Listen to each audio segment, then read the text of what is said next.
Hi there, I'm Christine Dunbar from speechmodification.com, and this is my Smart American Accent training. Welcome to our live Saturday question and answer class. Please feel free to put your questions in the chat at any time and I'll answer them for you live. And if you're watching as a replay, you can leave comments with your questions. I'll get back to you with responses, take down notes of your questions, and give you links towards videos that will help answer those questions. At the start of class today, I want to focus again on fluent speaking. So often when we're talking about fluency, we're looking at how words connect, link, what reductions we make, and how written words differ from spoken English. So if I'm looking at, for example, the phrase, "What do you think?" you can hear how I don't say that phrase word by word like that. That it's much more typical for me to link it together and because of where I'm stressing, say this first part more quickly with reductions and linked, and then the stressed word here is think. So rather than "what do you think," in natural fluent speech we would say, "What do you think? What do you think?" So let's talk about and break down why that happens and what exactly I'm doing there. First of all, the general rule for where we stress in a sentence or a phrase is that it's content words that get the stress. So words like nouns, verbs, adjectives, question words that have more meaning or more content are more important and stressed. We hold those longer, and words that are more about the structure, the grammar, so articles, prepositions, pronouns, etc., tend to be less important and go by more quickly. We often have more than one content word in a phrase, and in a typical pattern, it's the last content word that gets the stress. So think, our verb here is what gets the stress. It's going to be longer. The other words here are important for the meaning and the structure, but they go by much more quickly. So the rhythm is, "What do you think? What do you think?" You can hear how this part, "what do you," is almost the same length in duration as think. So I have to say all three of these words probably 3 times as fast so that they're equivalent in duration to think. What do you think? To do that then, what we tend to do is link. So what and do link together. What do you, and we don't have to say a T and a D. Instead, we just use a flap sound here. What do you think? If I had to do what do, or even what do with an unreleased T, it slows me down, it breaks up the rhythm, it's less fluent. So it turns into a flap just like we would use in a word like water or better. And then we also often lose our clear vowel. So because the do is a helping verb, think is our main verb, do is going to go more quickly. This is going to turn into a schwa, which sounds like a what a ya. And then same thing with the oo of you. We might change it to another schwa. You can use an oo here. What do you think? What do you think? Because I can still do that vowel fairly quickly. So 2 options, either what do you think, or what do you think. In either case, it's going to be a very short vowel. It may also get reduced to what do you think? And then think is going to be clear and long and stressed. If you find this difficult to do initially, you can break down each piece. You can respell it like I've done to kind of think about something that matches the sounds more closely than the spelling. You can also build from the back, and that tends to help you with the rhythm as well as linking and reductions. So that would sound like saying think, you think, do you think, what do you think, what do you think? So you could hear how when I was just saying you and do, I still used a clear vowel, but once it all linked together, it became what do you think? Another example that is a slightly different, in wait a minute, the rule, of course, would be to, we have a verb and a noun, and because the noun comes at the end, wait a minute. Minute would be stressed, but in this case, wait gets the stress because we're highlighting for this phrase, wait a minute. If I was just using this for the meaning of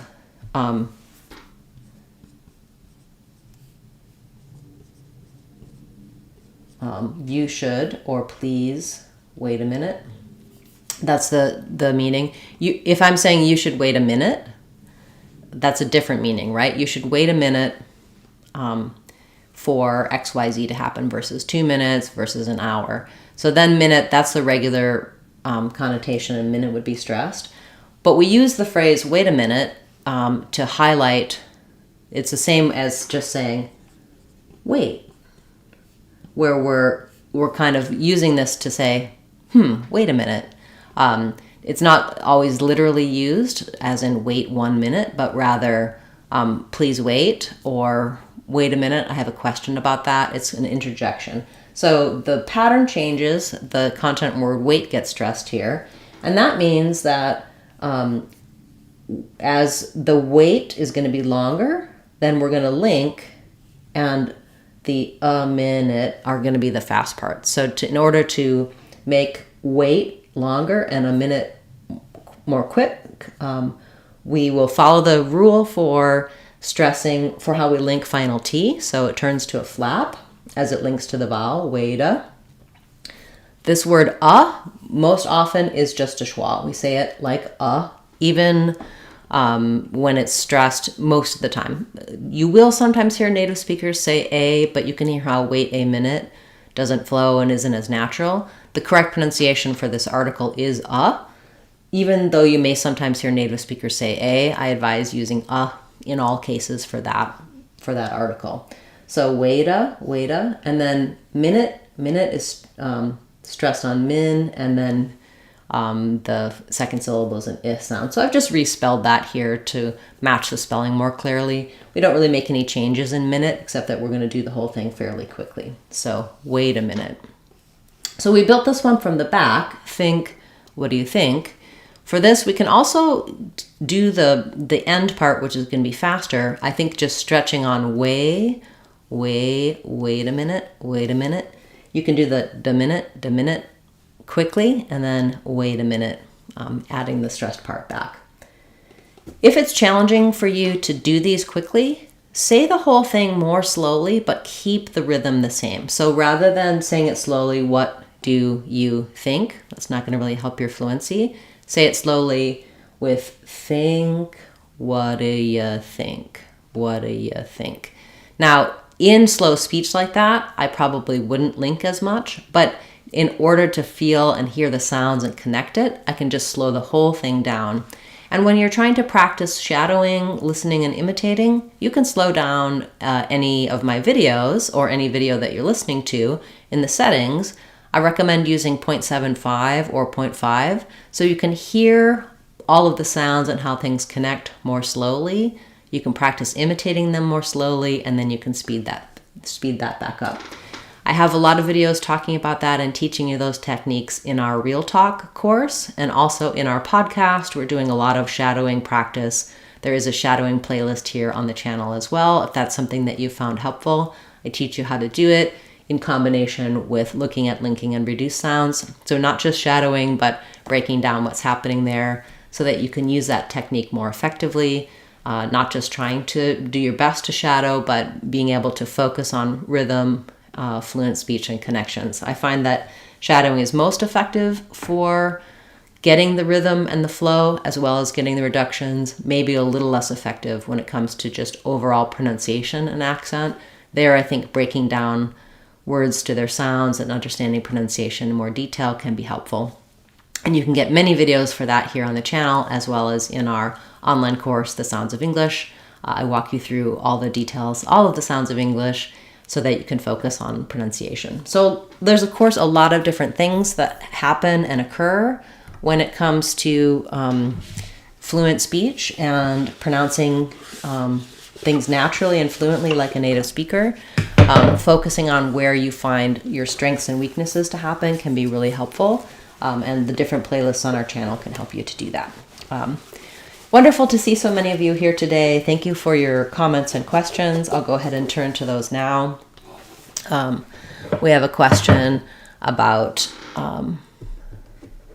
the words clock and conquer. When we pull our tongue back saying the K sound, do you do the same on the second K sound? So if I'm saying a word like clock that has two K sounds, clock, clock, anytime I'm making a K sound, my tongue is going to lift in the same place, kind of in the back, middle, to form that sound. Sometimes, depending on context, the positions of where we might make something could change slightly. Like if I'm saying think, I have an NG sound and a K sound, think. I might bring that K a little bit forward so that it follows where that K sound is. And when I'm saying clock, I don't have anything before the K sound, so I can just lift to the perfect position for K. But generally speaking, the position of consonants doesn't really change drastically. So even if there's the K in the beginning and the end of the word, we're going to say it in the same place. Okay, if you have a question or a request, you don't need to ask multiple times. I'll work through your requests in order, so I will come to yours momentarily. Okay, we have a question about back vowels.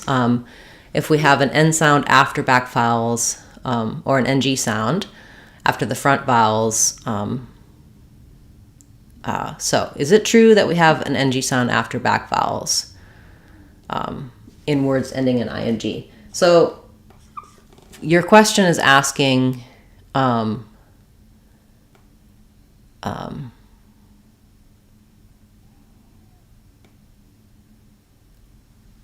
I can't understand your question really. You're asking whether the NG sound happens after all of the different vowel sounds. Maybe you can rewrite that for me. So we do have the in front vowels like ing, like thing or bring, it is an ng sound. Or in back vowels like hang or sang, it is also an ng sound. There are some combinations that we don't do together with ng. So we do ong, like in strong. We do the ah and ng sounds in strong. We do the eh sound in strength. So depending on the word, the ng sound, the ng sound can happen with both front vowels and back vowels. But I'm not sure if that's what you were asking me. So please try to rephrase your question in case I didn't answer it correctly. Okay, you asked more about it. So you say in language and strong, sometimes they're written as an n for front ng and an n with ah for back ng. Okay, so I think you're looking at like very specific changes in the vowels before the ng. Generally speaking, I'm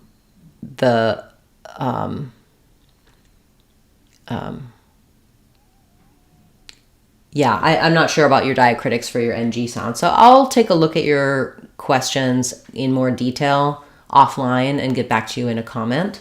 If you can leave a comment on this video, then I'll be able to respond to it directly to make sure that I can tag you so you can see my answer. Okay. We have a question about he was sentenced to life in jail without the possibility of parole. So I'll just say that for you once or twice. I'm not going to write all of that out, just so that you can hear the flow of that sentence. So he was sentenced to life in jail without the possibility of parole. Okay, and then we have a question about choir.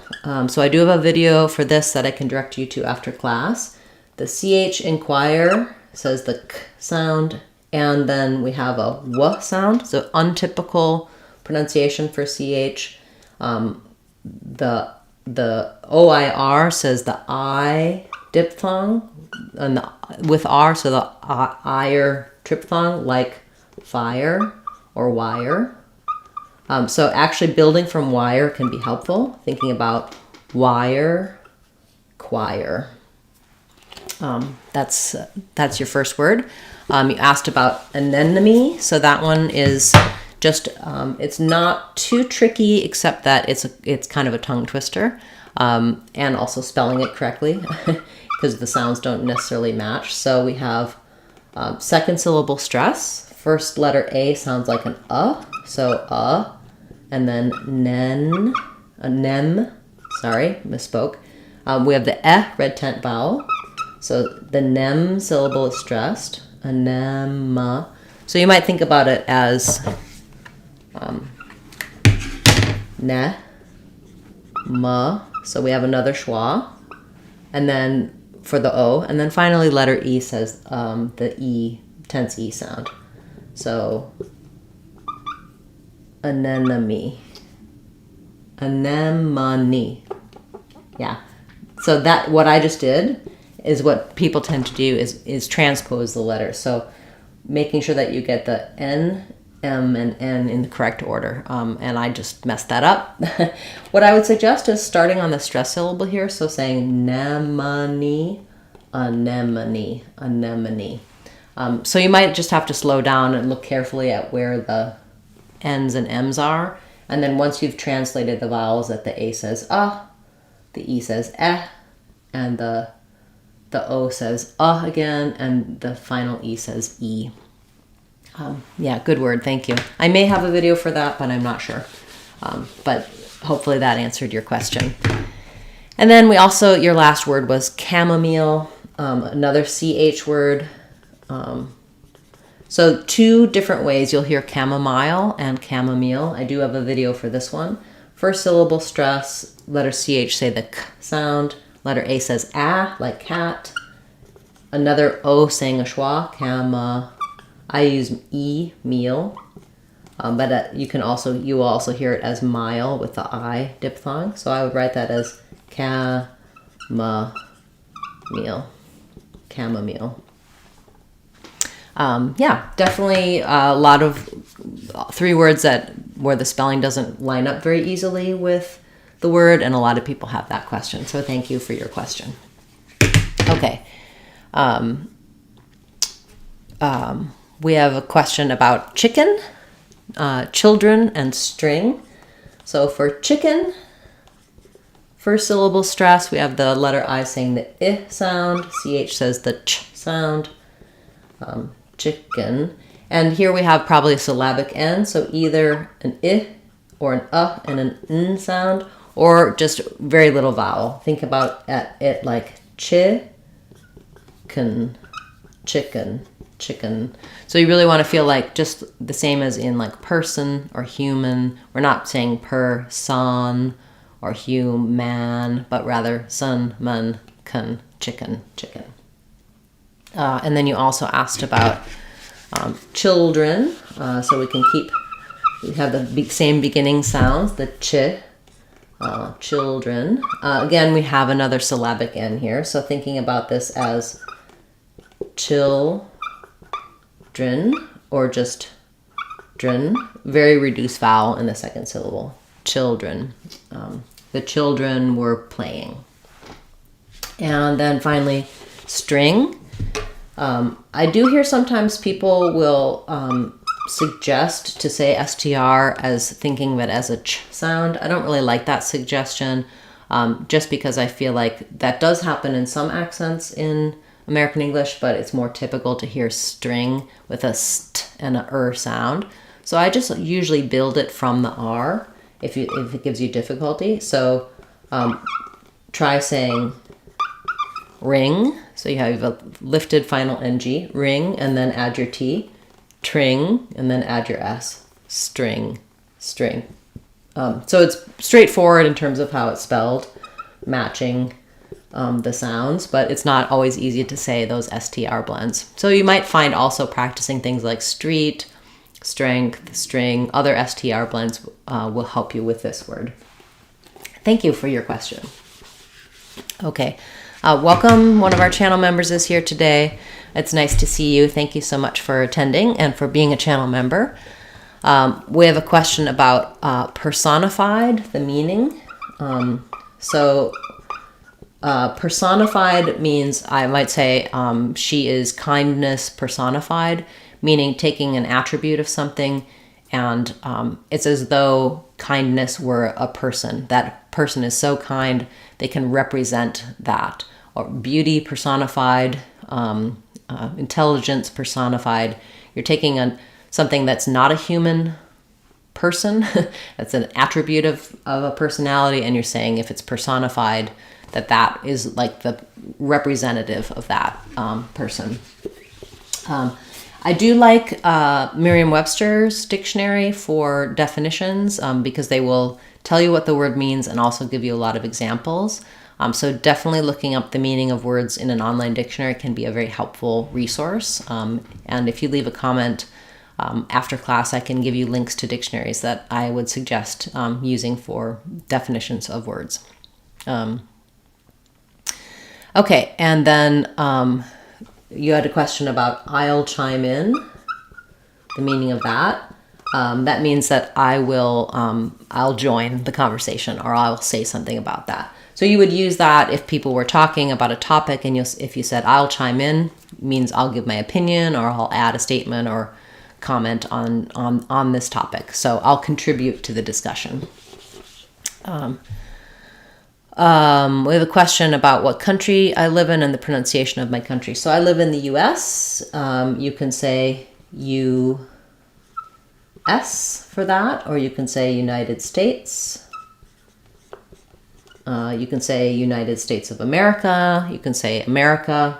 I prefer US or United States because America, I think, can refer to all of North and South America. People do often say America just to talk about the United States of America as another way to abbreviate it. So lots of different choices for talking about the US. Okay.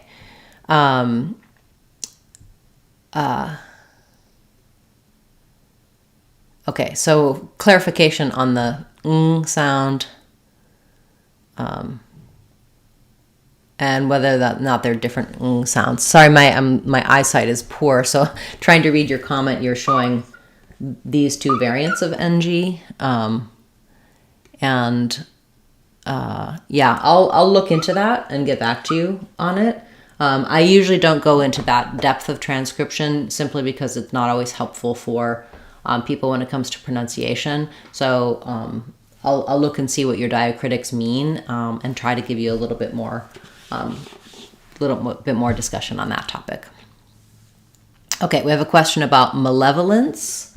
Another one that reminds me of anemone in terms of getting the L and V sounds in the right places. So malevolence. Again, second syllable stress. So our first letter A is going to be a schwa, and then our E says ev. We're going to have another schwa for our O, and then almost no vowel or a reduced vowel there. Letter C, E say this sound. So it sounds like ma, lev, lence. Or you can think about having a little I sound there. Malevolence. Yeah, good word. Thank you for that request. Okay. We have a question about pretext and sophisticated, the meaning of them, and also the meaning of relatively speaking. So relatively just means relative to something else. So if I say, yes, relatively speaking, it's low, it means relative to other similar things, that particular thing would be low. It doesn't mean that it's low overall. So it's a little bit of a qualifier for the meaning of something. Okay, we have a question about weak and strong L forms. So I usually talk about dark and light L. L is going to sound different depending on the context. If I'm saying something like light or low, my whole tongue can lift when I say this L. Light, low, I'm pressing behind my teeth. Doesn't matter if the back of my tongue is up or down. It's an alveolar sound. So you can feel low, toe, no, my tongue is lifting in the same place. If I'm saying something like feel, It's possible to make that without connecting the front of the tongue, feel, where I'm lifting the back of the tongue, one portion of it, and keeping the back of it down. That's called the dark L. But I do think that for most non-native speakers, it's really helpful to still finish those L's, particularly because if I'm saying feel, I might be saying feel it, and then I need to have more of a light L as I'm connecting that. So I'm guessing that weak and strong has to do with whether or not where the L comes in the word, if it starts a syllable or ends a syllable. In terms of that terminology, again, I'd have to look and see what linguists use, how they use that weak and strong. But I recommend looking at my video for L at the beginning of words and L at the ends of words, because I go into a lot of detail describing the differences that we make with those sounds. I also cover that in our Sounds of English course, so I will hope that you would find that helpful. And again, I can add your comment to my list of things to look into and get back to you with more details. A lot of great technical questions today. Thanks so much, everyone. Okay, we have a question about whether the sh and ch sounds are made the same with the mouth. And they're not. So the sh sound, which we often spell with sh or ti in like nation or communication, is a continuing sound. Shh. My tongue is pulled back behind the teeth. So I have the s sound like letter S, and the sh sound, my tongue is pulled further back so there's a bigger opening. You can sometimes think about sh as having rounded lips. It doesn't have to have rounded lips, but we tend to make a better difference between s and sh. If we have an opening that's this way for s and this way sh for the sh sound as the tongue pulls back. But for the ch sound, it's a combination. It's an affricate sound. So my tongue starts in the position for a T, but it drops immediately to the position for the SH, but I don't continue. So when I say sh, wish, I can hold that sh sound. If I say which, I can't hold that. It's just the sound that happens as I drop my tongue from the air being stopped for a T with the tongue behind the teeth. Tongue drops down and air releases in the sh position, which. So if I'm saying sheet, this one, sheet, that sound continues. Cheat, the CH sound gets pushed out and doesn't continue. I do have a number of videos for contrasting words for these two sounds individually and these two sounds together. You can check that out on our Sounds of English course, and also in our minimal pairs playlist. I teach and give some contrast for those two sounds. Okay, we have a question about the word usurer. I'm not sure. I'll have to look that one up. So I'll add that one to my list as well. A lot of tough questions for me today. Thanks, guys, for really challenging me. We have a question about philosophical. So philosophical, where main stress is on soph. So we have the